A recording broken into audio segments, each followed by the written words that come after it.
తెలంగాణ పల్లె రాహుల్ గాంధీని రమ్మంది తిరుగుబాటల్లే తేల్చేద్దాం తెలంగాణలో తాడో పేడో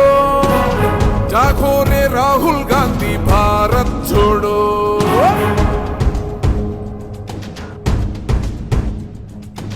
ఈ భూమికి సంఖ్యలను తెంచి ఈ జాతికి స్వాతంత్రం పంచి ఎన్నో త్యాగాలను బ్రతికించి ఆకాంక్షల రాష్ట్రంగా మలిచి గ్రహించిపోతూ మనకు వెలుగందించిన కరుణగల్ల తల్లి తనయుడు వస్తున్నాడని దర్వాజా తెరుచుకున్నది గోల్కొండ కోట మళ్ళీ గళమెత్తుకున్నది ఉద్యమాల పాట రోకలి పండందుకున్నది ప్రతి చెల్లి చేత దండోరా కొట్టుతున్నది రాహులన్న